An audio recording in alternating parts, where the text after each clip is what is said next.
جب لوگ پلٹ کے آ جاتے ہیں تو دو فرشتے آتے ہیں، منکر نکیر ان کے نام ہیں، اور وہ اس کو بٹھا دیتے ہیں اور بٹھا کر کے اس سے 3 سوال پوچھتے ہیں۔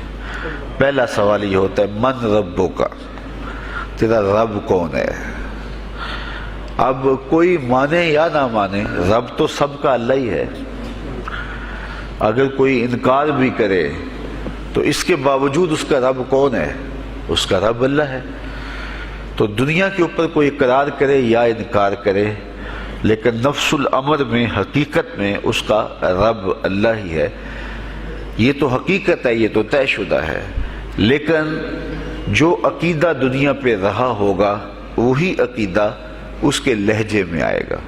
اگر اس نے عملاً، رویتاً، قولاً، فعلاً اپنے اللہ کو اپنا رب مانا، رب کہتے ہیں کسی چیز کی تربیت اس کی استعداد ذاتیہ کے مطابق کرنے والا رب کہلاتا ہے۔ تو اللہ تعالیٰ جل شانہ ہم سب کا خالق بھی ہے، مالک بھی ہے، رازق بھی ہے، اور ہماری ضروریات کا وہ کفیل بھی ہے۔ وہ ہمارا رب ہے، اور صرف ہمارا رب ہی نہیں ہے، رب العالمین ہے، پورے جہانوں کا رب ہے، پوری کائنات کا رب ہے۔ خالق بھی سب کا وہی ہے اور رب بھی سب کا وہی ہے۔ جو اسے مانتا ہے اسے بھی رزق دیتا ہے، جو نہیں مانتا تو اس کے لیے بھی رزق کے دروازے بند نہیں کرتا۔ حضرت ابراہیم علیہ السلام کی عادت یہ تھی کہ جب تک کوئی مہمان نہیں آ جاتا تھا اتنی دیر تک کھانا نہیں کھاتے تھے۔ بھوک لگتی تو کوئی مہمان ڈھونڈتے تاکہ اس کے ساتھ بیٹھ کے کھانا کھاؤ۔ کھانا جتنا بھی مرغن اور جتنا بھی جو ہے وہ پرتکلف کیوں نہ ہو، اگر مہمان کے ساتھ کھایا جائے گا تو اس کا قیامت کے دن کوئی حساب نہیں ہوگا۔ تو مہمان کے ساتھ وہ کھانا کھایا کرتے تھے۔ مہمان اللہ کی رحمت ہوتا ہے۔ اچھا، وہ ایک دن مہمان ڈھونڈنے نکلے تو ایک بوڑھا شخص ملا تو اسے اپنے ساتھ گھر میں لے آئے، بٹھایا دسترخوان پہ۔ جب کھانے کا وقت آیا تو کہا کہ اللہ کے نام سے شروع کرو۔ اس نے کہا میں تو اللہ کا نام نہیں لوں گا، میں تو بتوں کا پجاری ہوں، بتوں کو پوجنے والا ہوں۔ حضرت ابراہیم علیہ السلام نے کہا کہ تیرے ساتھ میرا تعلق کوئی کاروباری، کوئی ذاتی، کوئی اور تو ہے نہیں، میں رب کے لیے ہی تو تجھے کھلا رہا ہوں، اور اگر تو رب کا نام ہی نہیں لے گا تو پھر میرا تیرا رشتہ کیا باقی بچتا ہے؟ اس نے کہا میں چند لقموں کے لیے اپنے بتوں سے بے وفائی نہیں کر سکتا۔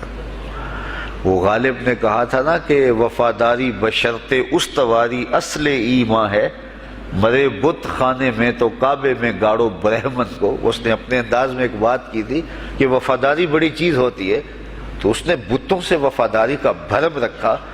اس نے کہا کہ میں چند لقموں کے لیے جو ہے وہ تیرے رب کا نام لوں اور اپنے معبودان کا نام چھوڑ دوں، یہ نہیں ہو سکتا۔ آج تو لوگ چائے کی پیالی پہ دین بیچ رہے ہیں، کیا آج ممبر و محراب فروخت نہیں ہو رہے؟ لیکن اس بوڑھے شخص نے کہا کہ میں چند لقموں کے لیے، چند ٹکڑوں کے لیے میں اپنے بتوں سے بے وفائی نہیں کر سکتا۔ حضرت ابراہیم نے کہا تو اگر بتوں کے ساتھ اتنی محبت رکھتا ہے تو پھر میں بھی رب کے نام کے علاوہ تجھے دینے پہ آمادہ نہیں ہوں۔ وہ دسترخوان سے اٹھ کے چلا گیا۔ وہ چلا گیا تو جبریل امین حاضر خدمت ہوئے، رب کا سلام دیا، اے ابراہیم۔ رب سلام دیتا ہے اور فرماتا ہے تو نے آج میرا ایک بندہ ناراض کر دیا۔ یا اللہ، وہ تیرا بندہ تھا، اس کو تو تیرا نام لینا بھی گوارا نہیں تھا۔ کہا ابراہیم اس کی عمر کتنی ہوگی؟ یا اللہ 80 سال کے قریب ہوگی۔ کہا اتنا عرصہ ہو گیا میں اس کو رزق دے رہا ہوں، تو ایک دن نہیں کھلا سکا۔ اب ابراہیم علیہ السلام اس کو ڈھونڈنے نکلے ہیں۔ وہ کسی پہاڑ پہ چڑھ رہا تھا، دور سے آواز دیو میاں آ جاؤ، کھانا ٹھنڈا ہو رہا ہے۔ اس نے کہا تم تو بڑے سخت تھے، لہجے میں، رویے میں تبدیلی کیسے آ گئی؟ کہا کہ اسی رب کا پیغام آیا ہے کہ مجھے اتنا عرصہ ہوا اسے کھلاتے ہوئے، وہ مجھے نہیں بھی مانتا تھا، پھر بھی میں اس کی ضروریات کو پورا کرتا رہا ہوں، اور تم ایک دن نہیں دے سکے، تو آؤ کھانا ٹھنڈا ہو رہا ہے۔ کہا تے رب کا نام نہیں لوں گا، کہا نہ لینا، کہا اتنی تبدیلی، کہا اسی رب کا سندیس آیا ہے، اسی رب کا پیغام آیا ہے۔ کہا پھر کھانا بعد میں کھاؤں گا، پہلے اپنے رب کا مجھے غلام بنا لے۔ تو کوئی مانے اس کو بھی دیتا ہے، کوئی نہ مانے اس کو بھی دیتا ہے، بلکہ دنیا کے اوپر کافروں کو زیادہ دیتا ہے۔ ایک روایت میں آتا ہے کہ اگر اہل ایمان کی دلجوئی کا لحاظ نہ ہو تو کافروں کے گھروں کی سیڑھیاں سونے اور چاندی کی ہوں، لیکن یہ کہیں گے ہمیں تو مار ہی دیا ہے۔ اور اقبال نے کہا تھا نا کہ کافر کو دیے حور و قصور اور مومن کے لیے فقط وعدہ حور۔ تو اس لیے ان کی دلجوئی ہے، ورنہ کافروں کو اتنا دور، چونکہ ان کا حصہ آخرت میں نہیں ہے، ان کا حصہ صرف دنیا ہے۔ دنیا پہ عیش کریں، دنیا پہ عیش و عشرت کی زندگی گزارے، دنیا ہی دنیا، آخرت میں ان کا کوئی حصہ نہیں۔ اور مومن کا آخرت میں حصہ ہے، اور دنیا کے اوپر جو تکلیفیں آتی ہیں ان تکلیفوں کا بدلہ اس کو قیامت کے دن دیا جائے گا۔ بلکہ صحیح حدیث میں آتا ہے کہ جب اہل بلا کو ان پر آنے والی مصیبتوں کا صلہ دیا جائے گا تو لوگ آرزو کریں گے کاش ہمارے بدن کو لوہے کی کینچیوں سے کاٹ دیا ہوتا، اور دنیا کے اوپر ہمیں بھی تکلیفیں، اذیتیں، آلام و مصائب آئے ہوتے۔ تو مومن جب اللہ کی طرف سے آنے والی کسی تکلیف کو خندہ پیشانی کے ساتھ قبول کرتا ہے اور اس پہ راضی رہتا ہے اور صبر کا دامن ہاتھ سے نہیں چھوڑتا، واویلا نہیں بچاتا، جزا فضا نہیں کرتا، تو اللہ تعالیٰ نے اس کے لیے اجر رکھا ہے۔ بلکہ رسول کریم نے ارشاد فرمایا مومن کے پاؤں میں جو کانٹا چبھے تو اللہ اس کا بھی مومن کو قیامت کے دن اجر عطا فرمائے گا۔ تو مومن کی زندگی جو ہے وہ بڑی خوبصورت زندگی ہے۔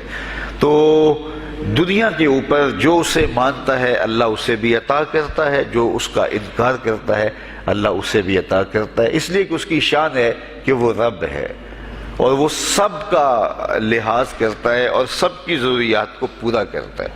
پھر ہر شخص کی ضروریات الگ الگ ہیں، میری ضرورت الگ ہے، آپ کی کوئی اور ضرورت ہوگی، اور سب کی ضرورت کا اس نے لحاظ رکھا ہوا ہے۔ پھر بہائم کی، چوپایوں کی، حشرات الارض کی، پرندوں کی مختلف ضروریات ہیں۔ اڑنے والوں پرندوں کی ضروریات الگ ہے، پانی کے جانوروں کی ضروریات الگ ہیں، اس طرح حشرات الارض کی ضروریات الگ ہیں اور درندوں کی ضروریات الگ ہیں۔ یہاں تو ہم ایک آدھ کلو گوشت ہو تو گھر کے سارے افراد اس سے گزارا کر لیتے ہیں، لیکن شیر کو اور چیتے کو جو ہے وہ منوں کے حساب سے روزانہ چاہیے، رب ان کو روزانہ فراہم کرتا ہے۔ یہ پنساری کے پاس جائیں، اگر آپ کو ڈاکٹر یا حکیم لکھ دے کہ یہ آپ کو خالص سچے موتی چاہیے، اس کی کوئی چیز آپ کو بنا کے دیں گے تو آپ ہزاروں لاکھوں روپے خرچ کرتے ہیں، پھر بھی بعض کا اعتماد نہیں ہوتا کہ یہ بالکل 1 نمبر ہیں یا 2 نمبر۔ تو رتی ماشی اور تولوں کے اندر آپ ان کو خریدتے ہیں اور وہ بھی آپ کو گمان ہوتا ہے کہ پتہ نہیں خالص ہیں یا ناخالص، لیکن دنیا کے اوپر لاکھوں کروڑوں پرندے پائے جاتے ہیں، جانور پائے جاتے ہیں، ہنس، اور وہ کھاتا ہی سچے موتی ہے۔ صبح کو بھی، شام کو بھی، دوپہر کو بھی اللہ سب کو پیٹ بھر کے کھانے کے لیے عطا فرماتا ہے۔ تو جس کی جو ضرورت ہے وہ رب ہے، اس ضرورت کو پورا کرتا ہے۔ تو ہم اگر اللہ تعالیٰ کو رب مان لیں حقیقی معنوں کے اندر تو ہماری زندگی کی پریشانیاں، ہماری زندگی کے دکھ مٹ جاتے ہیں۔ مصیبتیں اس وقت آتی ہیں اور اس وقت پریشانی لگی رہتی ہے، دھڑکا لگا رہتا ہے کہ جب انسان جو ہے وہ سمجھتا ہے کہ میں ہی جو ہے وہ کچھ کرنے والا ہوں۔ وَمَا مِن دَابَّةٍ فِي الْأَرْضِ إِلَّا عَلَى اللَّهِ رِزْقُهَا، زمین پر چلنے والی، رینگنے والی کوئی چیز نہیں جس کا رزق اللہ کے ذمہ کرم پہ نہ ہو۔ تو جب انسان اس عقیدے کو اپنی روح میں، اپنے باطن میں اتار لیتا ہے تو پھر اس کی زندگی سوکھی ہو جاتی ہے کہ وہ میرا خالق بھی ہے اور وہ میرا رب بھی ہے۔ اور یہ یقین انسان کی زندگی کے اندر اعتماد، روشنیاں اور توکل بھر دیتا ہے۔ بلکہ ایک حدیث میں آیا کہ جس طرح توکل کرنے کا حق ہے اگر وہ تم ادا کرو تو اللہ تمہیں ایسے رزق عطا فرمائے جس طرح پرندوں کو عطا فرماتا ہے۔ وہ جب صبح نکلتے ہیں تو ان کے پیٹ خالی ہوتے ہیں اور انہیں پتہ نہیں ہوتا کہ کہاں سے رزق مل رہا ہے، اور جب وہ شام کو آتے ہیں تو ان کا پیٹ بھرا ہوا ہوتا ہے۔ بند توکل، پنچھی اڑ دے خرچ نہ پلے زیرا ہو، سلطان باہو فرماتے ہیں کہ انہیں کوئی نہیں پتا ہوتا کہ فلاں جگہ پہ جانا ہے، لیکن کبھی ایسا نہیں ہوا کہ وہ بھوک سے مر گئے ہوں اور انہیں کچھ ملا نہ ہو، تو وہ خالی پیٹ کبھی نہیں آتے، وہ اللہ تعالیٰ ان کو رزق نصیب فرماتا ہے، وہ سب کا رب ہے۔ تو اگر ہم اپنے رویے سے، اپنے عمل سے، اپنے عقیدے سے واقعی اللہ کو رب مانتے ہیں، تو پھر قبر میں جب سوال ہوگا من ربو کا، تیرا رب کون ہے، تو پھر کبھی بھی جواب دیتے جھجک محسوس نہیں ہوگی۔ بندہ عرض کرے گا رب اللہ، میرا رب اللہ ہے اور میں اسی کو اپنا رب مانتا ہوں، میری ضروریات کی کفالت بھی اسی کے ذمہ کرم پہ، اور میرا تیقن، میرا یقین کہ وہ میرا رب ہے۔ یہ پہلا سوال ہوگا۔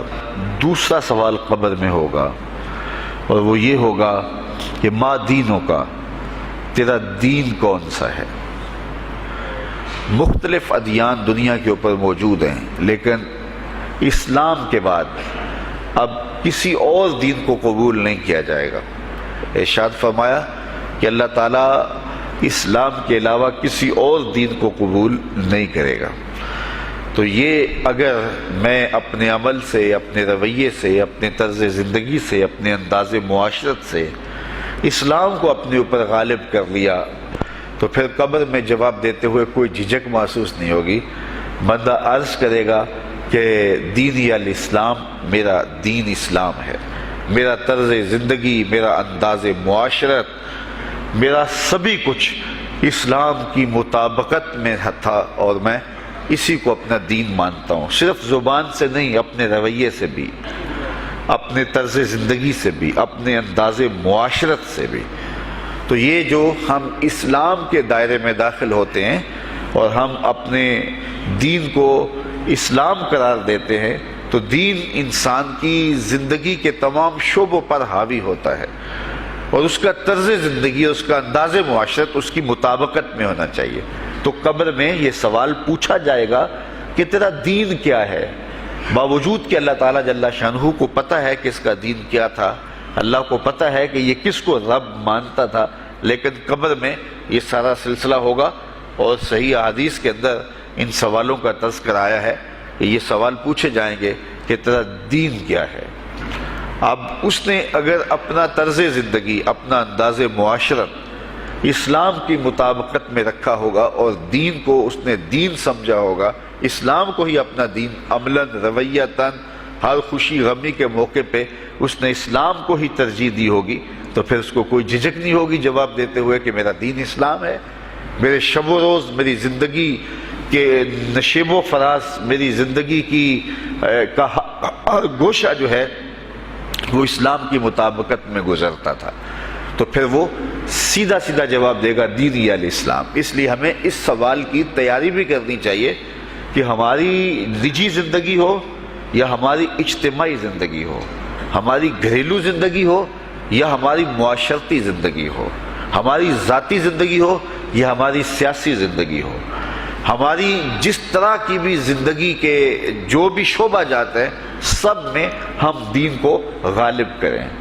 ہم صرف مسلح کے مسلمان نہ بنیں کہ 5 نمازیں پڑھ لیں اور ہم کہتے ہیں مسلمان ہیں، روزے رکھ لیے، تراویح پڑھ لی، اور ہم نے جو ہے وہ زکوٰۃ دے دی اور حج کر لیا، تو اس سے ہم مطمئن ہو گئے کہ ہم مسلمان ہیں۔ اسلام ایک مکمل اور اکمل اور کامل ضابطہ حیات ہے، اپنے ماننے والوں کو زندگی گزارنے کا پورا اسلوب اور مکمل کامل رہنمائی دیتا ہے۔ ہم نے ہمسایوں کے ساتھ سلوک کیسے کرنا ہے، یہ ہمیں اسلام بتاتا ہے۔ ہم نے بیوی کے ساتھ سلوک کیا کرنا ہے، یہ ہمیں اسلام بتاتا ہے۔ اولاد کی تربیت کیسے کرنی ہے، اسلام کی واضح تعلیمات ہیں۔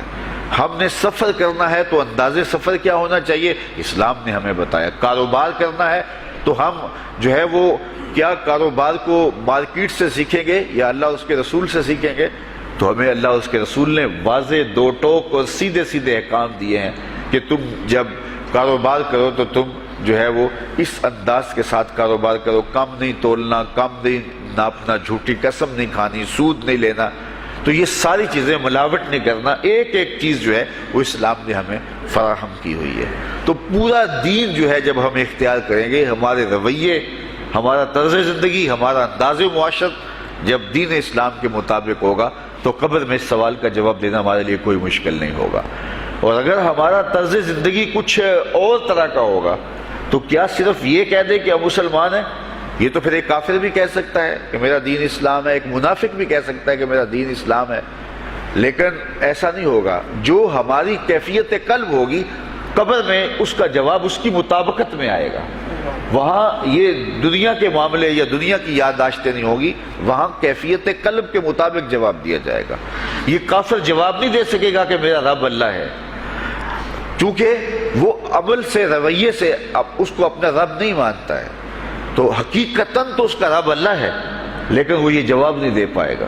اسی طرح جو شخص اپنے طرز زندگی کے اندر اسلام کو داخل نہیں کر چکا ہے اور اسلام کو اس نے اپنا ہادی رہنما نہیں بنایا ہے، تو وہ قبر میں اس سوال کا جواب کیسے دے سکے گا کہ میرا دین اسلام ہے، چونکہ اس کا رویہ، اس کا طرز زندگی اور اس کا انداز معاشرت ایسا نہیں رہا ہوگا۔ اس لیے ہمیں اپنی زندگی کے شب و روز کو اسلامی تعلیمات کے سانچے میں مکمل اور کامل طور پہ ڈھالنا ہوگا، تاکہ جب قبر میں سوال ہو تو ہم جواب دے سکیں کہ ہمارا دین اسلام ہے۔ تیسرا سوال جس پہ فیصلہ ہو جائے گا، اور اس کے بعد قبر میں یا جنت کا دروازہ کھول دیا جائے گا یا جہنم کی کھڑکی کھول دی جائے گی، وہ سوال تیسرا کیا ہوگا؟ اور وہ سوال بھی عقیدے کا ہے، بلکہ بخاری شریف کی ایک روایت کے مطابق 3 سوال نہیں ہوں گے، ایک ہی سوال ہوگا، اور وہ یہ تیسرا سوال ہوگا۔ فرشتے پھر پوچھیں گے حضور علیہ الصلوۃ والسلام کے روضہ دور سے اور قبر کے درمیان سے پردے ہٹا دیے جائیں گے، اور رسول کریم صلی اللہ علیہ وسلم سامنے ہوں گے، اور فرشتہ حضور کی طرف اشارہ کر کے کہے گا ما کنت تقول فی ھذا الرجل، ان کے بارے میں زندگی میں کیا کہا کرتا تھا۔ یہاں یہ نہیں ہے کہ تو نے کیا کہا تھا یا اب کیا کہتا ہے۔ جب مضارع کے اوپر کانا یا جو ہے وہ کانا کے مشتقات داخل ہوں تو پھر وہ ماضی استمراری کا جو ہے وہ معنی دیتا ہے۔ تو ما کنت تقول کا معنی یہ ہے کہ تو کیا کہا کرتا تھا، تیرا لہجہ کیا تھا، تیری زبان کیا تھی، ان کے بارے میں تیری رائے کیا تھی، تو کیا بولا کرتا تھا، کیا کہا کرتا تھا۔ تو یہ حضور علیہ الصلوۃ والسلام سامنے ہوں گے اور یہ سوال پوچھا جائے گا۔ اب ابو جہل سے پوچھا جائے گا ما کنت تقول فی ھذا الرجل، تو وہ کہے گا ہے ہاتھ لا ادری، ہائے افسوس میں نہیں جانتا یہ ہیں کون۔ ابو لہب سے پوچھا جائے گا، وہ کہے گا ہے ہاتھ لا ادری، ہائے افسوس میں نہیں جانتا یہ کون ہے۔ اچھا جانتا نہیں تو پتھر کس کو مارتا تھا، جانتا نہیں تو گڑے کس کی راہوں میں کھدواتا تھا، جانتا نہیں تو اوجریاں کس کے اوپر ڈلوایا کرتا تھا۔ آنکھیں پھاڑ پھاڑ کے تو ساری زندگی دیکھتا رہا، لیکن آج ابو جہل قبر میں اترا، حضور کی صورت نورانی سامنے ہے، اور پوچھا گیا کہ یہ کون ہے، یہ نورانی چہرے والے کون ہیں؟ تو ابو جہل کہتا ہے ہائے افسوس میں نہیں جانتا یہ کون ہے۔ اچھا جانتا نہیں تو پھر پتھر کس کو مارتا تھا؟ اللہ اکبر۔ اور 14 صدیاں گزرنے کے بعد ایک مومن لحد میں اترتا ہے اور پردے ہٹا دیے جاتے ہیں، اور منکر نکیر سوال کرتے ہیں عامر چیمہ بتا یہ کون ہے؟ وہ کہتا ہے پیچھے ہٹو، پہلے پائے ناز کو بوسہ تو کر لینے دو، میں تو مر کے پہنچا ہوں یہاں اس دل ربا کے واسطے، یہ تو میرے بخت جاگے کہ وہ میری قبر میں آئے۔ وہ کسی شاعر نے کہا نا کہ آئے وہ میرے مزار پہ گھونگھٹ اتار کے، آئے وہ میرے مزار پہ گھونگھٹ اتار کے، مجھ سے تو نصیب اچھے ہوئے میرے مزار کے، یہ تو بخت سنور گئے کہ وہ میری قبر میں آئے۔ شیخ عبدالحق محدث دہلوی علیہ رحمہ لکھتے ہیں کہ جب سے یہ سنا ہے کہ قبر میں حضور آئیں گے، پتہ نہیں موت کہاں مر گئی ہے، جی چاہتا ہے زندہ ہی قبر میں چلے جائیں۔ تو وہ کہے گا پہلے مجھے پائے ناز کو بوسہ تو کر لینے دو، میں تو زندگی کے بھر میں انتظار ان کا کرتا رہا، اور ان کے بارے میں پوچھ رہے ہو یہ کون ہے؟ ساری زندگی پیر مہر علی شاہ نقشہ بتاتے رہے، مکھ چند بدر شاہ شانی ہے، متھے چمک دی لاٹ نورانی ہے، کالی زلف تے اکھ مستانی ہے، مخمور رکھی ہند مد بھریاں۔ تو وہ فوراً جواب دیتا ہے یہ تو وہی میرے آقا و مولا ہیں جن کے لیے ساری زندگی تڑپتا رہا اور ان کی زیارت کی آرزوئیں اور تمنائیں کرتا رہا۔ اچھا ابو جہل ساری زندگی دیکھتا رہا تو وہ تو جواب نہیں دے پائے گا، وہ کہتا ہائے افسوس میں نہیں پہچانتا یہ کون ہے، ہاتھ لا ادری، مجھے نہیں پتا، اور 14 صدیاں گزرنے کے بعد ایک مومن لحد میں اترتا ہے تو وہ فوراً کہتا ہے یہ تو وہی ہیں جن کے لیے زندگی گزار آیا ہوں۔ تو جس نے دیکھا تھا وہ پہچان نہیں سکتا، اور صدیوں بعد جو دنیا کے اوپر آیا وہ فوراً پہچان بھی رہا ہے اور پائے ناز کو بوسے بھی کر رہا ہے۔ تو پھر اس کا کیا جواب ہوگا؟ تو اس کا جواب علامہ اقبال علیہ رحمہ نے دیا۔ وہ کہتے ہیں قبر میں یہ جو آنکھیں ہیں ان میں تو مٹی پڑی ہوگی، یہ تو بند ہوگی، دل کی آنکھیں کھلی ہوں گی۔ ابو جہل نے ان آنکھوں سے دیکھا تھا، یہ آنکھیں تو اب کھلی نہیں ہیں، تو ان سے وہ کیسے پہچانے گا؟ اور دل کی آنکھوں نے حضور کو دیکھا ہی نہیں تھا۔ اور یہ صدیوں گزرنے کے بعد جو مومن لحد میں اترتا ہے اس کی گو ان آنکھوں نے نہیں دیکھا تھا، لیکن در دل مسلم مقام مصطفیٰ است، مومن کے دل کے ڈیرے کے اندر مومن کے دل میں حضور ہی بستے ہیں، اس لیے اس کی آنکھوں نے، دل کی آنکھوں نے حضور کو دیکھا اور پہچان لیا، اس لیے کہ دل کی آنکھوں نے حضور پہلے بھی دیکھے ہوئے تھے اور دل آرزو میں مچلتا رہا، اس لیے دل کو پہچاننے میں دیر نہیں لگی۔ تو وہاں یہ آنکھ نہیں پہچانے گی، یہ آنکھ پہچانے گی، اس لیے اقبال نے دوسرے مقام پہ کہا دل بینا بھی کر طلب خدا سے کہ آنکھ کا نور دل کا نور نہیں۔ آنکھ کا نور اور ہے، دل کا نور اور ہے۔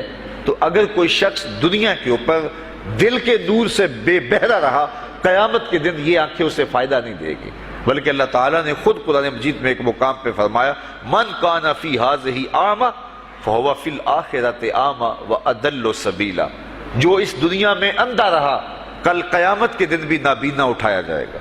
اس سے ان آنکھوں کی بے نوری قطعاً مراد نہیں، کسی مفسر نے نہیں لکھا، بلکہ وہ تو واضح حدیث میں آتا ہے جو دنیا میں ان دو محبوب چیزوں سے آزمایا گیا، اللہ تعالیٰ قیامت کے دن اسے صلہ عطا فرمائے گا۔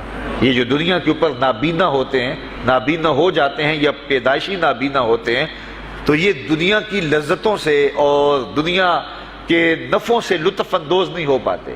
یہ بہت بڑی آزمائش ہے، جہان اندھیر ہوتا ہے ان کے لیے، لیکن قیامت کے دن اللہ تعالیٰ اس کا بہتر صلہ ان کو عطا فرمائے گا جو دو ان محبوب چیزوں سے آزمایا گیا۔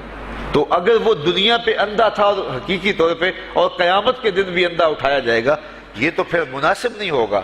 تو یہ جو قرآن نے کہا جو دنیا میں اندھا رہا وہ قیامت میں بھی اندھا اٹھایا جائے گا، تو اس سے ان آنکھوں کی بے نوری قطعاً مراد نہیں ہے، اس سے دل کی بے نوری مراد ہے۔